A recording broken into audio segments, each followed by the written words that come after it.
afternoon once again, my lady. Good afternoon. Okay, I've gone through your sample writings. They demonstrate strong grasp of law. You carefully identify issues and give coherent reasoning.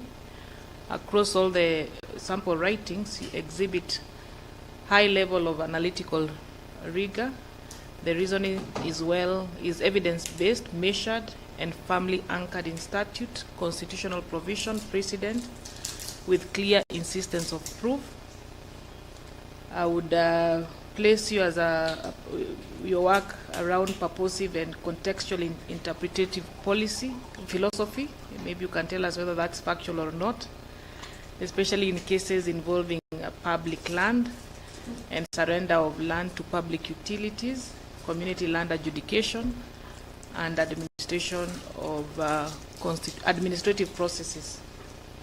You balance fidelity to the law with substantive justice, demonstrating sensitivity to public interest, historical land injustice, constitutional competence, and constitutional values. I would cite the example of the Giraffe View Estate Limited matter that involved the sanctity of public land. You went beyond routine application of the law in terms of developing jurisprudence, but you reinforced the place of active case management to curb abuse of the court process. So good job, Judge. So I'll ask you a question with regards to community land. Section 30 of the Community Land Act prohibits discrimination. Subsection 5 of that provision grants automatic community membership to a spouse of a community member. So there is positive and inclusive entry of a spouse once you get married into a community. However, the membership ends upon legal divorce, but for women, when that divorce, when you remarry upon divorce, or when you remarry upon the death of your spouse, you lose your community entitlement. Is this provision problematic? If yes, why? And maybe you can make reference to any constitutional or legal provision. Thank you, Commissioner.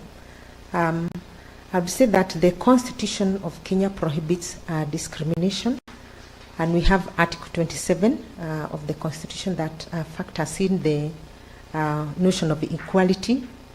I had an occasion to participate in the review of the National Land Policy, and that was one of the sections that we were interrogating because we found that it was actually discriminative. Okay. Yes. I'm satisfied with the response. Thank you, and all the best. Thank you, Chair. Thank you, Chair. Good afternoon, Judge. Good afternoon. Yes, in your introductory remarks, you mentioned that you are part of a committee that was dealing with case management in criminal cases. Yes. Was that under the auspices of the NCAJ? Yes, it was. Okay. Yeah. So what is the overriding objective of case management in criminal cases, and how do you go about achieving that? It's just basically expeditious trials in criminal cases, because for many years the criminal cases were bogged down by processes called mentions quitica, and they would just drag on forever, and then the small cases or minor cases were mixed with the big cases, such that even if you had a case which is not complex, you would still be in the system for ages because the courts are handling the bigger cases. So in that active case management processes, we have been screening so that the minor cases are dealt with expeditiously, and the complex cases are also dealt with expeditiously without each one affecting the other. We're also dealing with issues of guilty pleas, so that the preparation on guilty pleas is undertaken so that people don't lose their liberty when they come to take pleas. the prosecution is supposed to be prepared. People take plea, they are not put in custody, they pay fines, and they leave. And the final one centered on preparation of the trial. That is the hallmark of that committee, to ensure that the trials are made trial ready. There is proper preparation, exchange of documents, and all other preliminary issues are dealt with before the trial. Okay, that is correct, but it speaks only to one aspect of the objectives, Yes. according to what your committee came up with, that is expeditious disposal of criminal cases. But there was the other aspect also, if maybe you can share with us. We incorporated all these other things when now we started working in the committee. Yes, the other aspect is the just determination of criminal cases, Yes, and you yes. also had some guidelines on how you go about achieving that. Yes. So it is just and expeditious. Yes, just and Yes. expeditious. So what about the justice aspect of it?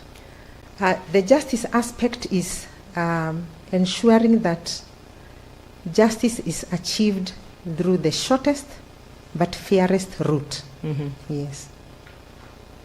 Okay. So I have your performance report here from DISPOP. I don't know if you've been served with a copy. I have seen a copy. Yes, and you're happy with it?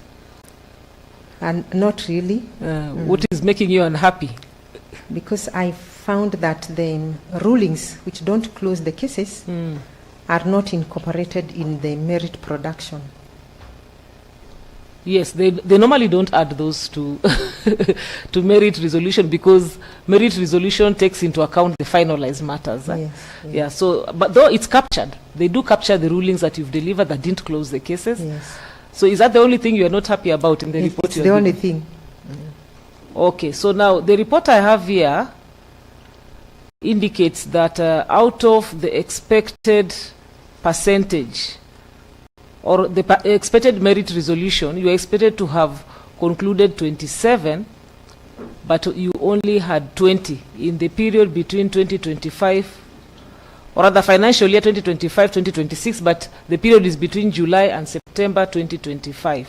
I see you are a single judge in your station, but you have what you have and what they have, and maybe suppliers with the accurate copy. Yes, and what they gave me is for up to 2024, not 2025. To 2024, not 2025. No, I'm giving the report in terms of Okay. financial years. Okay, okay. So this is 2024